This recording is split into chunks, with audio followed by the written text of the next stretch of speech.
gonna be real with you guys because I'll keep it a buck always. I've recorded this video already. I recorded this video 5 minutes ago. No, no, is that the right wording? Am I saying it right? I've recorded a video for today that was 25 minutes long, and the mic died 2 minutes. 2 minutes into the video. Oh my days, rookie error! But I'm a rookie, so it's all right. I just gotta remember this green light means that it's on.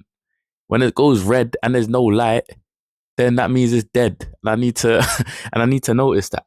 Because I was playing with the mic before the vid. I was playing with it. And it seemed to be connecting, turning red, but not really showing a lot of response. But it didn't really register with me. Because obviously it's my first time using these sorts of mics, right? And clearly it was trying to tell me something, but I just wasn't picking it up. But you know what? That last video was quite disjointed because I've just been feeling today my brain was malfunctioning. My brain was malfunctioning. My brain was moving at 2 times speed. No, that's a drag. No, wait, that's the opposite way. I'll say 0.8 times speed, maybe 0.8 times speed. I'm meant to be moving on 1.25 times speed. I'm on ketones. Ketones is the preferred fuel source for the brain. It's cleaner. It's all of this stuff that I think I talked about in the last video, right? But I was feeling slow today. And the reason why is because I made a few mistakes today. I made a few mistakes, right? And basically, lesson. This is the takeaway. This is the takeaway. Don't take psyllium husk tablets with salt water and a meal all at the same time. Don't do it. Don't do it. It doesn't end well. I promise you. I promise you. From me to you, just don't do it. Please. So okay. So if I just yesterday I had a large meal as usual at the same time for iftar, and I drank about a liter of salt water and I had a husk tablet with it. And my belly was just running. You know, my belly was just. It felt like a washing machine. Hey, that's a great analogy. It felt like a washing machine.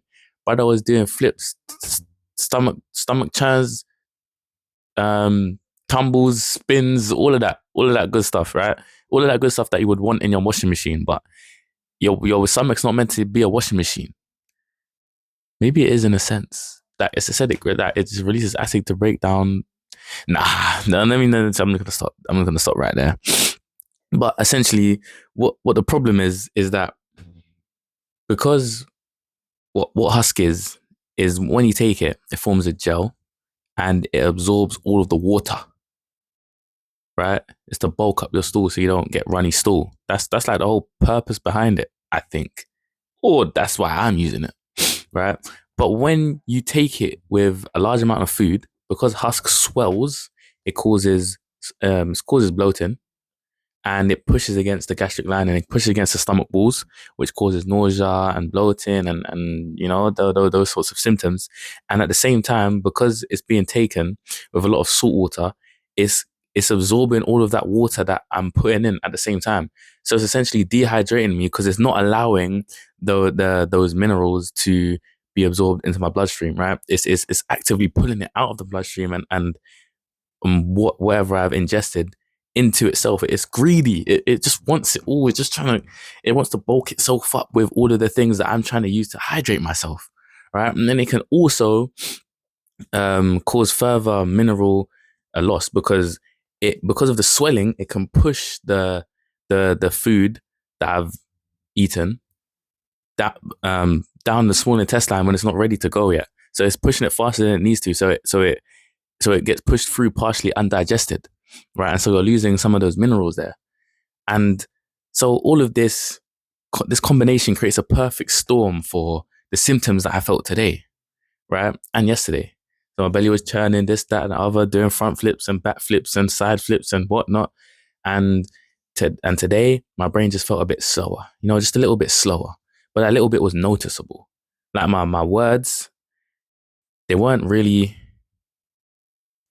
I don't know. I mean, in the previous video that I just recorded, my words weren't really that coherent. There was words was coming out, But it was a lot of stumbling and this and that and this and that. Now I've had 25 minutes of warm up. My words are coming through a bit cleaner. And let me tell you that I've never re-recorded a video or anything like that. Like all my videos are one take. I just sit and speak my mind. And so this was an accident. But you know what? I'm glad it happened. Like low key. Because I kind of didn't want to post it. I would have posted it, but I kind of didn't want to post it anyway. But I would have posted it because I can't lie, I dropped some gems in there. You know what I'm saying? I dropped some gems in there for real. And now the gems are missing and it kind of feels inauthentic to go back and repeat what I was saying. See what I'm saying? Because I was going on tangents. And you can't really go on a tangent um intentionally. You know what I'm saying? It just has to come to mind. Do you know what I'm saying? Like most of the times I go on, it's just like, oh shit, you know what? That this kind of makes sense to delve into right now. This is something that kind of relates. But if I try to force a tangent, then it feels kind of scripted. And I'm not here for that. I'm not here for that. I'm just here to speak my mind, innit? And so, as I was saying, just not a good idea. The whole mixture, not a good idea. And I did it again today, and obviously, um, today, I did it. I didn't do the husk immediately, like while I ate my food. I did it maybe half an hour later or 45 minutes later, and I got the same effects. And I was wondering because yesterday I was thinking, what? Well, why is it that I feel this way? Is it because I had too much salt water and I triggered the osmotic effect, which is where because there's so much salt water in your stomach, um, it because there's so much salt in your stomach, it pulls in water into the gut and it makes it causes a flush and you get kind of like that urge to go to the toilet because it's about to be runny. Do you know what I'm saying? One of them ones. I was thinking, is it a combination of the fact that I had too much salt and I had the husk, and I think it actually was, to be honest. I think it actually was because I kind of only did half the amount of water that I would normally drink, and I took the I took the husk a bit later, and I know that the husk is the main problem. The husk is the main problem because I drank the normal salt water, I ate the normal meal, and I felt fine. And as soon as I took that husk on the train, oh, that's when the turbulence started. That's when the turbulence started. Yeah, man, it's not great. It's not great. Mistakes were made. Mistakes were realized today, and you know, I'm fine with making mistakes. I make a lot of mistakes. And as long as there's a lesson to be learned and a takeaway, which I can actually then make sure that it doesn't happen any and next time, then I'm happy. As long as I'm learning, right, then I'm happy. But as I ended off the last video, what I said was if I don't make it, if I don't feel 10 times better by Monday, if I don't feel back to my normal self, back to my normal high energy, good vibes, social, sharp, interactive, then I'm quitting. I'm done. I'm done with this. I'm done with this. I promise you. I promise you I'm done. Don't believe me, bro. Don't believe me at all. I'd rather die. I'd rather die, bro. I'd rather die. I'm not a quitter. I'm not gonna lie to you. I'm not a quitter at all. Like I say I'm not a quitter, but if there's something that doesn't really make sense for me to do, then I'm not going to do it. But this clearly has a lot of benefits. It just takes a while to adapt to, and all of the symptoms that I'm experiencing and all the problems that I'm facing is because is a result of my mistakes. So how can I quit because I'm not competent enough to reap the full benefits of what I'm of the diet that I'm currently undertaking? That is poor on my part. Do you know what I'm saying? Don't wish it was easier. What's it called? Don't wish it was easier. Wish you were better. Live by that. Live by that. Because at the end of the day, things are not going to get easier just because you can't do them. If you get better, then you become competent, and then you can conquer. And it's like that. And it's like that, bro. Just get better. Listen, you don't not understand. No, okay, you might not understand something, but you know the reason why? It's just because you're missing that you're just missing information. That's it. You have the capability to understand. You have the capacity to understand. No matter how complex the subject is, all you are is missing pieces of information, which would make it so much clearer if you had those pieces of information. You would have the full picture. You would now have the information required for an understanding. right? So listen, if you're facing problems, if you're facing struggles, and you feel like you can't do something, just get better. Listen, find the information that you're missing. Put in the work. Do you know what I'm saying? Don't be complaining, don't be whinging, don't be whining. Do you know what I'm saying? Life is about go-getters. You know what I'm saying? You have to go get it. Once you become an adult, once you mature enough, listen, life is there for the taking. You just gotta take it. You gotta step up to the plate. Hey, but tangent. I was I had something in mind. Um, what was I gonna say? In regards to quitting and keto and yeah, no, I would rather die. I'd rather die. That I'm a person that loves the pain, that loves the struggle, that loves the grind. Maybe because I don't know. For like I've been through that the hedonistic sort of pursuits. I've been there. I've I've I've I've set myself the task of seeing how far I can take something, just to see like if it really leads to any sort of satisfaction or fulfillment. And it doesn't. I've taken it there. You just regret it. You just feel regretful. Like it's cool in the moment, but that's just your dopamine whispering to you. That's just saying, yeah, keep it up, keep it up. This is spiking dopamine. Listen, let's stay motivated, do this. But in reality, is just destroying you. It's not building you up. It's breaking you down. Um, but that's not really one tangent. That's the one that I wanted to say. Like, there's something in the back of my mind. You know, ones. There's something in the back of my mind that I was going to say, and then something else took my attention, and now I've forgotten what it is that I actually wanted to say, and I've kind of like, said something similar, but I know it's not exactly what I want to say. But hopefully, it'll come to me, man. Hopefully, it'll come to me. You just got. Where do thoughts come from? Can you answer me that? Where do thoughts come from? Yo, what a question. Where do you thoughts come from? Hey, listen, I heard this is what Huberman said in a podcast ages ago. That thoughts that they're finding things out about the brain, and that thoughts they're finding more things about what thoughts actually are. Like what are they in the brain? And he said thoughts are layered sensations. I don't know how to conceptualize that. Thoughts are layered sensations. What do you make of that? Like I kind of wrote it down to try and think through it a little bit. And I think I need to work through that a little bit more. But I do have something. I have been pondering about something, right? I have been reflecting about the experiences that we have, and it's like I kind of don't want to drop this because I feel like this is just too much of a gem and too many gems in one video, bro. I'm playing with you, like I'm playing with you. Like, I'm gonna say what comes to mind.